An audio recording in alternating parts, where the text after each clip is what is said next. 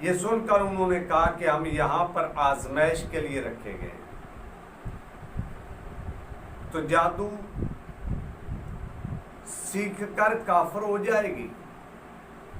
یعنی وہ منع بھی کر رہے ہیں کہ تو جادو سیکھ کر کافر ہو جائے گی، جا گھر لوٹ جا اور کافر مت بن۔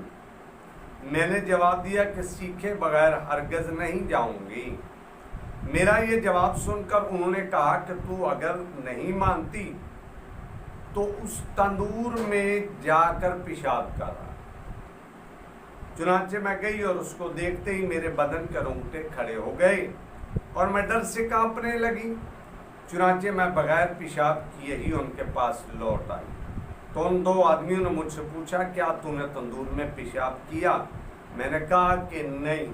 یہ سن کر انہوں نے مجھ سے پھر وہی کہا کہ کفر اختیار مت کر اور اپنے گھر چلی جا۔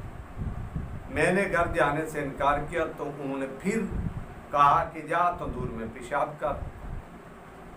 چنانچہ میں گئی اور بغیر پیشاب کیے واپس آ گئی اور ان سے جھوٹ بول دیا، اور پھر انہوں نے مجھے گھر جانے کی ہدایت کی کہ جا واپس پلٹ گیا۔ چنانچہ تیسری بار جب میں تندور کے پاس گئی تو میں نے ہمت کر کے اس میں پیشاب کر ہی دیا۔ جو ہی میں نے پیشاب کیا اور پیشاب سے فارغ ہوئی تو میں نے دیکھا کہ ایک شاہ سوار آہنی زرد پوش میرے اندر سے نکلا اور آسمان پر چڑھتا گیا۔ اس کے بعد میں ان کے پاس گئی اور واقعہ بیان کیا۔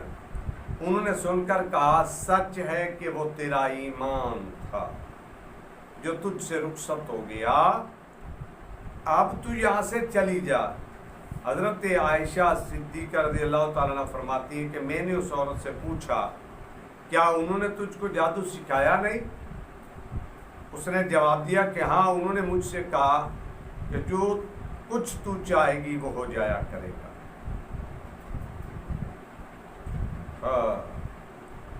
یہ گیہوں کے دانے لے اور ان کو اپنے گھر جا کر بو دے۔ چنانچہ وہ دانے میں نے لے لیے اور گھر پہنچ کر ان کو بو دیا۔ پھر میں نے ان دانوں سے کہا کہ اگ جاؤ تو وہ اگ گئے۔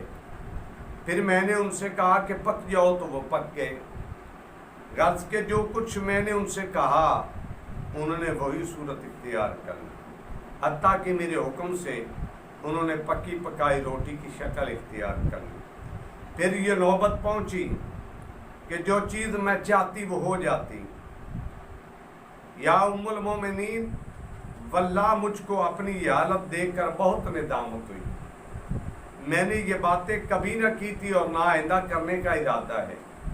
چنانچہ میں نے رسول اللہ صلی اللہ علیہ وآلہ وسلم کے اصحاب سے اس بارے میں استصواب کیا، مگر وہ اس بارے میں کوئی فتویٰ نہ دے سکے۔ انہوں نے صرف یہی فرمایا کہ اگر تیرے والدین میں سے کوئی زندہ ہوتا تو تیری کچھ مدد کرتے۔ حاکم کہتے ہیں یہ حدیث صحیح۔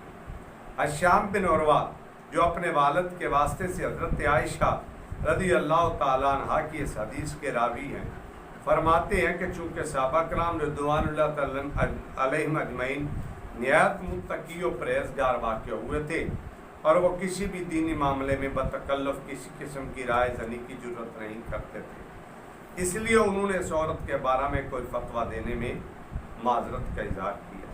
لیکن اگر وہ عورت اس زمانے میں ہوتی اور ہمارے پاس آتی تو نتیجہ دگرگوں ہوتا۔ علامہ دمیری رحمۃ اللہ علیہ فرماتے ہیں کہ اس حدیث سے ثابت ہوا کہ سحر اور ایمان دل کے اندر ایک ساتھ جمع نہیں ہو سکتے، اس لیے وہ شخص جس کے دل میں ایمان ہوگا ساحر نہیں ہو سکتا، جس کے دل میں ایمان ہے وہ جادوگر نہیں ہو سکتا۔ لہذا اس عورت مسکینہ کی حالت سے ہم کو عبرت حاصل کرنی چاہیے کہ اس بیچاری کو شیطانی خواہشات اور نفس امارہ نے ورطہ ہلاکت میں ڈال دیا اور اس کی اس مصیبت کا کوئی تدارک نہ ہو سکا۔ چنانچہ یہی نتیجہ تمام معاصی کا گناہوں کا ہے کہ ان کی وجہ سے ذلت اٹھانی پڑتی ہے اور قید بھگتنی پڑتی ہے اور عذاب کی سختی بڑھتی ہے۔ سامعین و ناظرین، کیا ہم نے بھی اس بات پہ غور کیا؟ کبھی ہم نے سوچا کہ ہم اپنے ایمان کو برباد کر رہے ہیں؟ جہاں جادو ہوگا وہاں ایمان نہیں ہوگا، جہاں ایمان ہوگا وہاں جادو نہیں ہوگا۔ اور یاد رکھیے، قرآن سے بڑا علم کوئی نہیں، وَلَا رَطْبٍ وَلَا يَابِسٍ إِلَّا فِي كِتَابٍ مُبِينٍ، اس میں سارے علوم موجود ہیں۔ جادو کے بارے میں آگے بتانے کی ضرورت نہیں، وہ بہنیں، وہ بیٹیاں، وہ مائیں، وہ ہمارے بھائی جو ان کاموں میں مگن ہیں، وہ پہلے اپنی سوچ کو بدلیں، قرآن سے محبت کریں، نبی علیہ السلام کے فرمان سے محبت کریں۔ ایسی کون سی بات ہے، ایسی کون سی مشکل ہے جس کا حل قرآن میں موجود نہیں؟ آئیے ہم قرآن سے پوچھیں گے تو انشاءاللہ قرآن ہمیں راستے بتا۔ بیمار ہیں تو قرآن ہی بتا رہے، وَنُنَزِّلُ مِنَ الْقُرْآنِ مَا هُوَ شِفَاءٌ وَرَحْمَةٌ لِّلْمُؤْمِنِينَ۔ اگر ہمارا مسئلہ مشکل حل نہیں ہوتی تو آئیے اللہ سے مدد مانگتے ہیں، پڑھتے ہیں حسبنا اللہ ونعم الوکیل نعم المولا ونعم النصیر۔ اگر ہم پریشانیوں میں گرے ہوئے، ہمارے دل میں سکون نہیں، تو ہم کیوں نہیں پڑھ لیتے سلام قولا من رب الرحیم، سلام قولا من رب الرحیم، سلام قولا من رب۔ ہماری آج کی اگر یہ ویڈیو آپ کو پسند آئی ہے تو اس کو لائک بھی ضرور کیجیے گا، شیئر بھی ضرور کیجیے گا، اور جس دوست نے ابھی تک ہمارے چینل حیات تعمیر کو سبسکرائب نہیں کیا کیجیے، اور بار بار دیکھیے، اور دیگر حضرات کو بھی انفارمیشن دیجیے۔ صدقہ جاریہ سمجھ کر جادو اور جادوگروں سے بچیے، اللہ کے قرآن سے اور نبی کے فرمان سے وابستہ ہو جائیے۔ اگلی ویڈیو تک اجازت دیجیے۔ السلام علیکم ورحمۃ اللہ۔